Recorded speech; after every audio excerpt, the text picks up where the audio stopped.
Jake Morrison stood in the center of the alien council chamber with his hands tied behind his back. The creatures surrounding him looked like the dragons from old Earth legends with their scaled bodies and massive wings folded against their backs. Their eyes glowed in the dim light as they stared at him like he was nothing more than an insect. The leader of these aliens stepped forward. His name was Vorthak, and his red scales seemed to shimmer as he moved. He spoke in broken human language that Jake could barely understand. The alien told him that humans had entered their sacred space without permission. Jake's ship had been destroyed 3 weeks ago, and his entire crew of 43 people were killed in minutes. Only Jake survived because they wanted him alive for this moment. Vorthak explained their ancient law. When a new species entered their territory without permission, one of them had to face a trial. They would send Jake to a place called the Great Nest. It was a deadly wilderness on their home planet filled with dangerous creatures and their best warriors. If Jake survived for 30 days, humanity would get a chance to talk with them. If he died, then all humans everywhere would be hunted down and killed.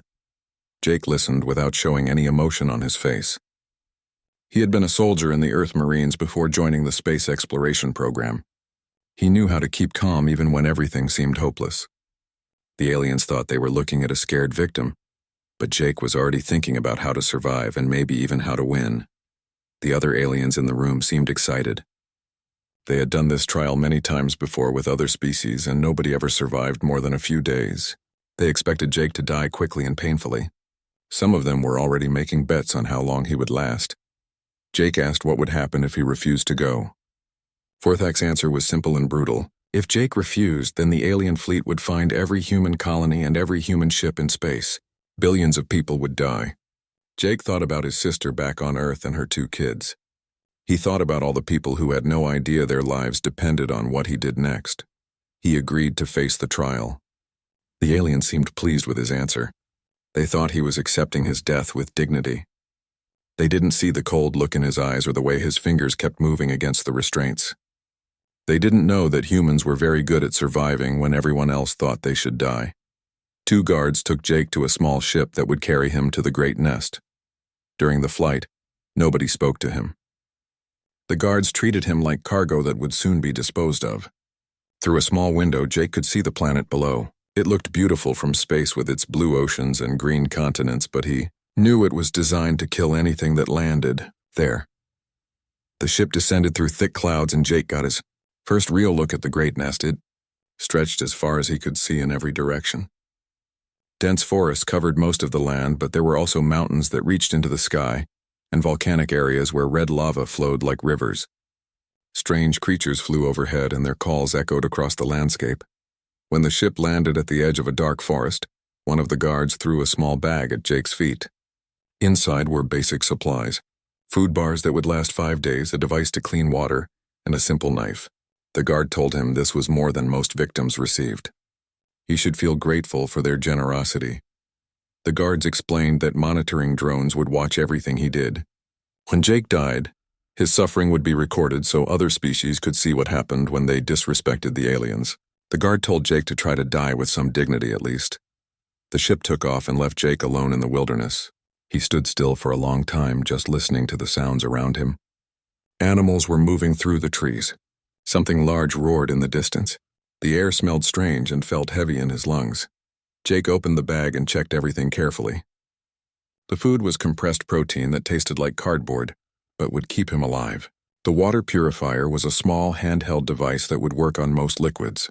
The knife was well made with a sharp edge that could cut through tough materials. He used the knife to cut strips from his uniform. He wrapped the cloth around his hands to protect them and reinforced his boots with extra layers. The bright orange parts of his uniform were buried in the dirt. He smeared mud and crushed plants across his exposed skin to break up his outline and make himself harder to see. Within an hour, Jake had transformed himself from a clean prisoner into something that looked like it belonged in this wilderness. He chose a direction based on the position of the sun and started walking. He moved slowly and carefully, always watching and listening for threats. The forest was alive with movement. Strange insects buzzed past his head, plants with thorns as long as his fingers grew along the path. He saw eyes watching him from the shadows, but nothing attacked yet. The creatures here were studying him just like he was studying them.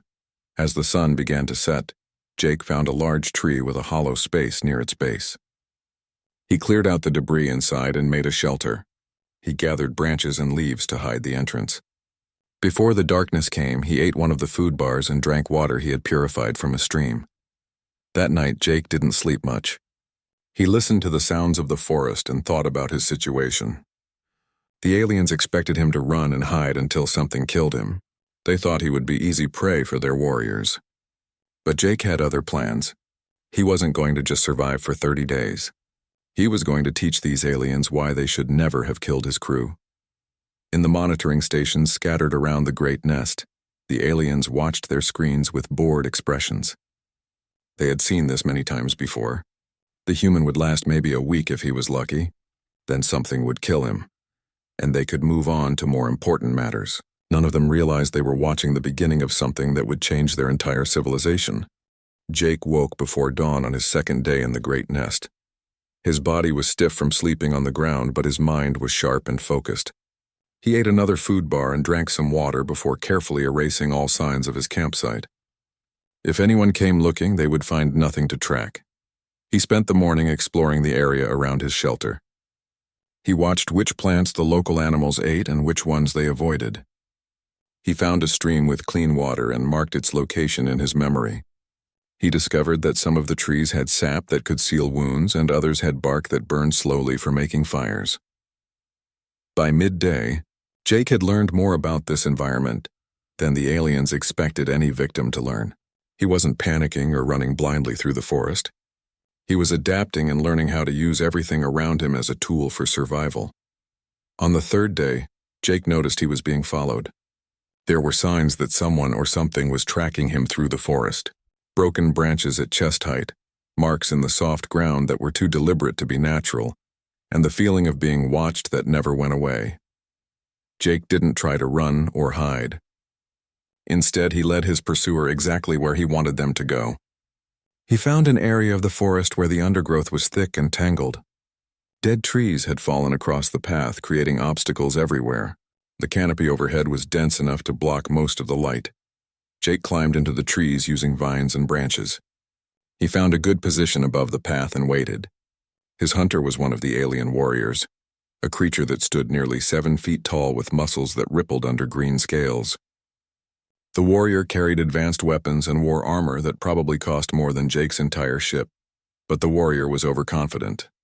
He walked through the forest without much caution because he believed he was hunting something weak and defenseless. When he passed under Jake's hiding spot, the human dropped down onto his back. The knife Jake had been given found the soft spot between the armor plates at the warrior's neck. The alien tried to cry out, but Jake's hand covered his mouth. Within seconds, it was over. The warrior's body went limp and fell to the ground with a heavy thud. Jake stripped the body of everything useful. He took the plasma pistol, which was a weapon that fired bolts of superheated energy. He took an energy shield generator that could protect him from attacks. He grabbed the warrior's food supplies, which were much better than his own rations. Most importantly, he took the communicator device that the warrior used to stay in contact with his commanders. Jake dragged the body into a deep ravine and covered it with rocks and dirt. Then he disappeared back into the forest like he had never been there at all. In the monitoring stations, alarms started ringing. The aliens watching the screens couldn't believe what they were seeing. The vital signs from one of their warriors had just stopped. The human had killed a trained fighter in single combat after only 3 days. Vorthak stared at the screen with growing concern.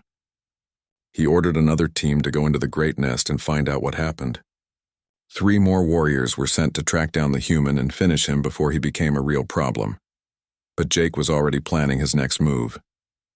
He had learned how the alien weapons worked by studying the plasma pistol. The trigger was simple enough and the power cell could be removed and recharged using solar energy. With this weapon, he could fight at longer ranges instead of having to get close with just a knife. Over the next several days, Jake continued to study his environment. He found caves that could be used as hiding spots. He discovered plants that were poisonous and marked their locations for later use. He learned which animals were dangerous and which ones would run away if confronted. He also started tracking the monitoring drones that flew overhead. He noticed they followed specific patterns and had blind spots where they couldn't see clearly. Jake began to move through these blind spots whenever possible. making it harder for the aliens to know where he was. On the 8th day, Jake encountered the 3 warriors who had been sent to find him. They were moving through the forest in a tight formation, their weapons ready and their eyes scanning for any sign of their target. They were good hunters, but they made one critical mistake. They assumed Jake would be trying to hide from them.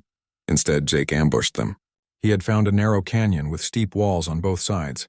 He planted the plasma pistol on a rock ledge and rigged it to fire automatically using parts from the communicator. When the warriors entered the canyon, the weapon fired and killed the first one instantly. The other 2 warriors scattered and looked for cover. While they were distracted, Jake attacked from above. He had climbed the canyon wall and positioned himself on a ledge overlooking their position. He dropped rocks on the second warrior, stunning him long enough to shoot him with another plasma pistol Jake had taken from his first kill.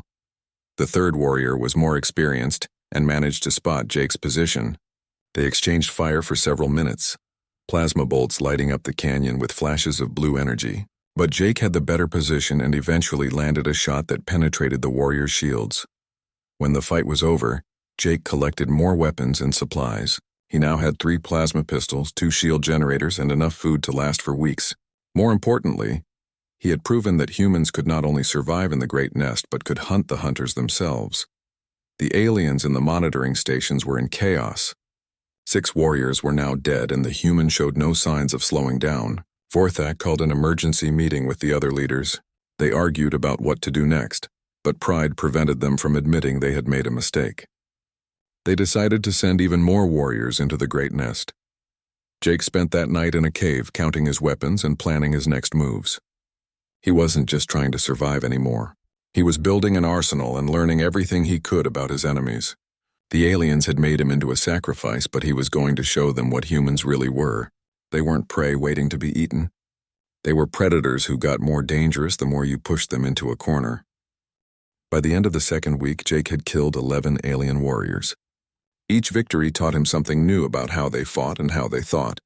The aliens were strong and had better technology, but they relied too much on their advantages. They expected their enemies to be afraid and to run away. Jake did neither. He had established several hidden camps throughout the Great Nest. Each camp had weapons, food, and medical supplies buried in waterproof containers. If he was ever injured or trapped, he could reach one of these camps and resupply.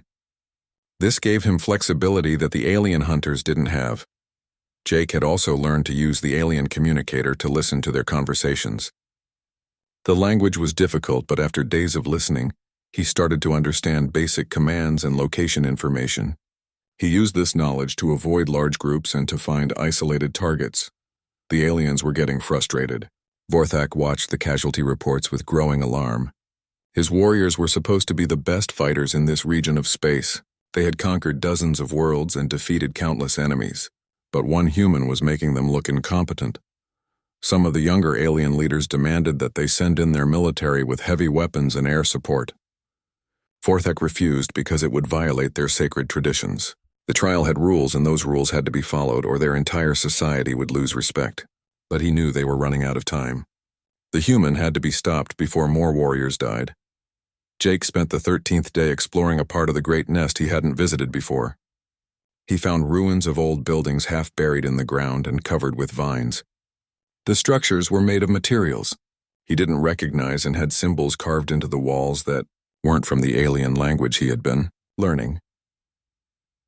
He realized that another species had lived on this planet before the aliens took over. These ruins were all that remained of a civilization that had been wiped out. Jake felt a connection to these vanished people. They had fought and lost, but their buildings still stood as silent witnesses to their existence. Inside one of the larger ruins, Jake found something incredible. There was a room that still had power running through its systems. Ancient computers were humming softly and lights flickered on when he entered. The technology was old, but it still worked. Jake spent hours exploring the room and trying to understand how everything functioned. He found armor that was lighter and stronger than what the alien warriors wore. He discovered weapons that used different principles than the plasma guns he had been carrying. Most valuable of all, he found a terminal that contained maps and information about the entire Great Nest. The maps showed him things the aliens probably didn't know existed. There were underground tunnels that connected different parts of the continent. There were defensive positions built into the mountains. There were weapon caches and power generators hidden in places the aliens never bothered to explore. Jake realized he had just found the key to turning this trial into something completely different. He wasn't just going to survive anymore. He was going to use these ancient weapons and knowledge to go on the offensive. Over the next few days, Jake modified the ancient armor to fit his body. He learned how to operate the weapons which fired beams of concentrated energy that could cut through almost anything. He studied the maps and planned routes that would let him move across the Great Nest without being detected. On the 18th day, Jake made his boldest move yet. He tracked a group of 5 alien warriors to their temporary camp. These weren't ordinary hunters. They were elite soldiers sent specifically to kill him. They had the best equipment and years of combat experience. Jake watched the camp for an entire day, learning their routines and identifying their weaknesses. When night fell, he put on his new armor and picked up one of the ancient energy weapons. Then he attacked. The first alien died before he even knew Jake was there. The energy beam went through his armor like it was paper. The second alien managed to raise an alarm, but Jake's new shield absorbed his plasma fire. The third and fourth aliens tried to coordinate their defense, but Jake was moving faster than they expected, using tactics they had never encountered. The fifth alien, the leader of the group, actually managed to wound Jake with a well-placed shot that got through his shields. The burn on Jake's shoulder hurt badly, but he ignored the pain and kept fighting. He tackled the alien commander and they fought hand to hand. The alien was stronger, but Jake was more desperate. He won by using a move his combat instructor had taught him back on Earth, breaking the alien's neck with a quick twist. Jake bandaged his wound and ransacked the camp. He took everything useful and destroyed the rest. Before leaving, he used the camp's communication system to send a message directly to the alien command center. He spoke slowly so they would understand every word. He told them that he had survived their trial. He had killed 18 of their warriors and he wasn't done yet. He said they had made a terrible mistake when they killed his crew. Every person they murdered would be paid back with alien blood. This wasn't about survival anymore. This was about justice. The message sent shockwaves through the alien leadership. Forthak listened to the human's words and felt something he hadn't experienced in decades. Fear. Not fear for himself, but fear for what this meant for his people. This human had discovered their darkest secret. The Great Nest wasn't just a trial ground. It was a graveyard for a species they had exterminated. And now that extinct species' weapons were being used against them. Forthak called another emergency meeting. This time there was no debate about tradition or honor. They had to stop this human before he destroyed everything they had built. They decided to send their absolute best warriors, a team of 10 soldiers who had never failed a mission. But Jake was ready for them. He had spent weeks learning how to fight in this environment. He had superior knowledge of the terrain. He had weapons that could match theirs. And most importantly, he had nothing left to lose. The aliens had taken everything from him when they destroyed his ship. Now he was going to make them pay the price. The team of 10 elite warriors entered the Great Nest on the 21st day. They were the best of the best, soldiers who had fought in a dozen wars and never lost. Their leader was a scarred veteran named Calrex, who had personally killed more enemies than he could count. He looked at the mission briefing with contempt. One human had gotten lucky against some overconfident hunters, but that luck was about to run out. Jake watched the elite team from a distance using sensors he had activated in the ancient ruins. He could see their heat signatures and track their movements across the terrain. They were good, he had to admit that. They moved with discipline and covered each other's positions. They checked every potential ambush site and never relaxed their guard. But Jake had advantages they didn't know about. The ancient tunnels let him move underground where their sensors couldn't track him. The old defensive positions gave him places to stage attacks from unexpected angles. And the maps showed him every water source, every choke point, every dangerous area in the Great Nest. For 3 days, Jake led the elite team on a chase through the wilderness. He would appear, fire a few shots, and disappear before they could respond. He set traps in places they had to pass through. He poisoned their water supplies with local plants that made them sick. He used the communicator to broadcast false information that sent them in wrong directions. The elite warriors were getting frustrated and tired. They weren't used to fighting an enemy who refused to stand and face them. Calrex realized they were being hunted by someone who understood this environment better than they did. He changed tactics and decided to split his team into smaller groups to cover more ground. This was exactly what Jake had been waiting for. When the 10 warriors became 5 groups of 2, they lost their biggest advantage, which was their ability to support each other. Jake picked them off one pair at a time. The first 2 warriors died in a tunnel collapse that Jake triggered remotely. The second pair was killed by automated turrets Jake had set up using the ancient technology. The third pair actually managed to track Jake to one of his camps, but he had abandoned it hours earlier and filled it with explosives. By the 25th day, only 4 warriors remained, including Calrex. They were exhausted, running low on supplies, and starting to doubt their mission. That's when Jake hit them hardest. He attacked their camp at dawn when they were least prepared. The battle lasted for hours. Jake used every weapon he had collected, every tactic he had learned, and every advantage the terrain provided. The ancient armor saved his life multiple times when plasma bolts struck him. His energy weapons cut through their defenses with brutal efficiency. One by one, the elite warriors fell. When only Calrex remained, the alien commander faced Jake in the ruins of their camp. For the first time, a warrior of his people felt genuine terror looking into a human's eyes. Calrex had fought countless battles, but he had never faced something like this. Jake wasn't fighting for glory or honor. He was fighting with cold calculation and absolute determination. The final fight was short and brutal. Calrex was a skilled warrior, but he was wounded and exhausted. Jake was also hurt, but he had rage fueling him. He thought about his crew, about the 43 people who died because these aliens thought human life was worthless. Every blow he struck was for them. When Calrex fell, Jake stood over his body, breathing hard. His armor was cracked, his weapons were almost out of power, and blood dripped from a dozen wounds. But he had won. 27 alien warriors were dead, and the trial period was almost over. Jake limped back to the ancient ruins and used the medical supplies he had found there to treat his injuries. He rested for a day, letting his body recover enough to move again. On the 29th day, he sent another message to the alien command center. He told them the trial was over. He had survived, and according to their own laws, humanity deserved a chance to negotiate. But Jake wasn't interested in simple negotiations anymore. He wanted reparations for his dead crew. He wanted guarantees that humans would never be treated this way again. And he wanted the aliens to admit they had been wrong. Vorthak listened to the message in stunned silence. The human had done the impossible. He had turned their sacred trial into a demonstration of why his species should be feared and respected. 27 of their best warriors dead, their traditions questioned, and their pride shattered. The old alien leader made a decision. He ordered all remaining warriors to evacuate the Great Nest.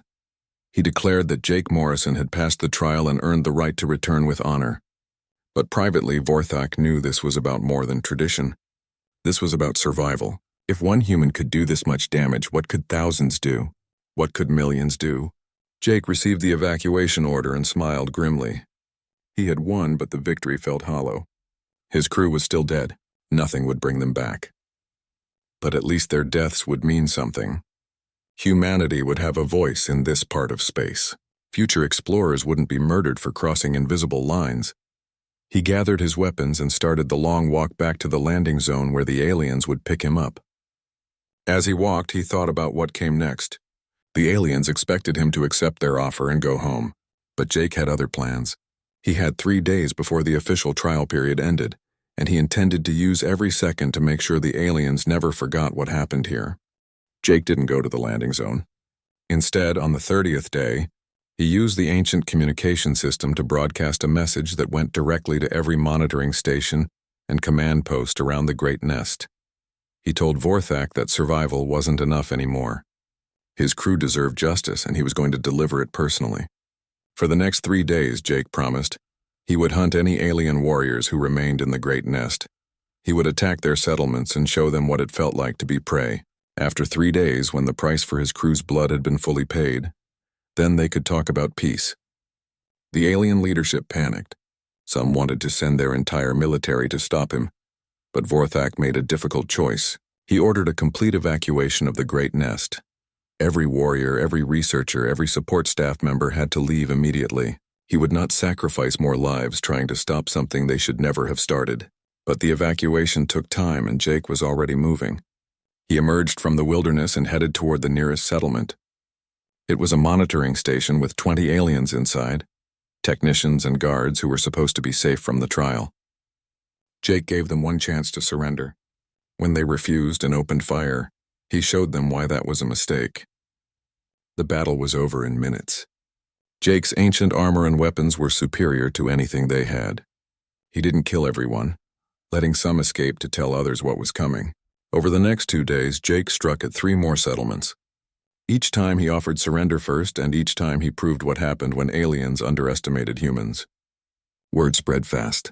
Entire garrisons abandoned their posts rather than face the human monster who seemed unstoppable. Alien soldiers who had bragged about their victories in past wars now whispered Jake Morrison's name with fear. Parents told their children scary stories about the human who came back from the dead. Military commanders studied every recording of his attacks, trying to understand how one being could cause so much chaos. On the morning of the 33rd day, Jake walked through the main gate of the alien capital city. He was alone, his weapons holstered, his battered armor covered in dirt and blood. The guards at the gate didn't try to stop him. They had seen what he did to those who stood in his way. In the council chamber, Vorthak waited with the other alien leaders.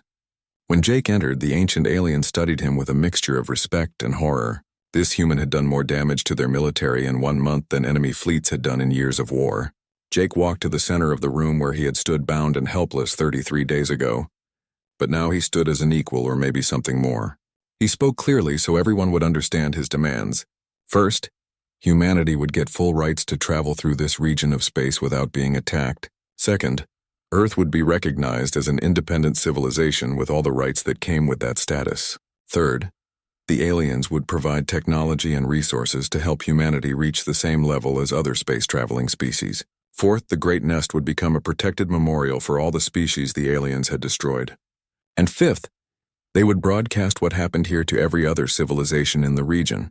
The alien leaders protested loudly. These demands would humiliate them and damage their reputation across the galaxy. Vorthak silenced them with a roar that echoed through the chamber. He asked Jake what would happen if they refused. Jake's answer was simple. He would go back into the wilderness and become a permanent problem. He would strike at their settlements, their military bases, their supply lines. He would become a ghost that haunted their species until they gave him what he wanted, or they could accept his terms, claim they were honoring a great warrior, and move forward with humanity as partners instead of enemies. The silence that followed felt like it lasted forever. Finally, Vorthak bowed his head in acceptance. All of Jake's demands would be met. The human had earned these concessions with blood and courage. Jake nodded once and then asked where he could get some food and a shower. He had been eating ration bars and sleeping in dirt for over a month.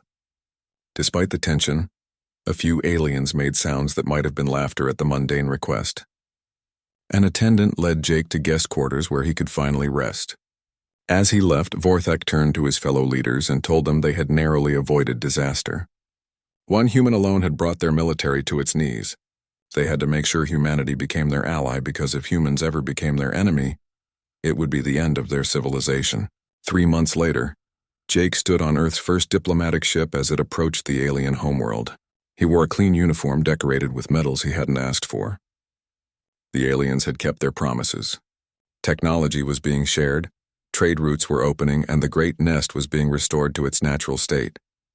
Jake's story had spread across human space. Children learned about him in school. Soldiers studied his tactics. Politicians used his name when they wanted to sound tough. But Jake didn't see himself as a hero. He was just someone who did what was necessary when the alternative was extinction. As the ship docked, Jake received a private message from Vorthak. The alien leader said that young warriors now trained differently because of what Jake had taught them. They learned adaptability instead of just relying on strength. Their civilization was changing because one human had forced them to see their flaws. Jake typed a simple response. He said that was good because next time humans came to their space, they wouldn't be lost explorers. They would be equals who demanded respect. He hoped the aliens would treat them accordingly. Vorthak replied that he understood and hoped they would never have to learn what would happen if humanity became an enemy instead of a partner. Jake smiled at that message because he knew the truth. The aliens had called him a sacrifice and then a warrior and finally a monster, but he was just human, and humanity had spent thousands of years being the most dangerous predator on their planet. The aliens had simply given him a new hunting ground and removed all the rules that normally held humans back.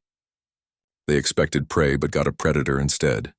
The diplomatic meetings would start tomorrow with trade agreements and cultural exchanges. But the real message had already been delivered, in the blood-soaked wilderness of the Great Nest. Humanity had arrived, on the galactic stage, and announced themselves not with begging but with a demonstration of what they could do when pushed too far. That message would echo across the stars, carried by the alien broadcasts as promised. Never mistake human kindness for weakness. Never mistake exploration for invasion.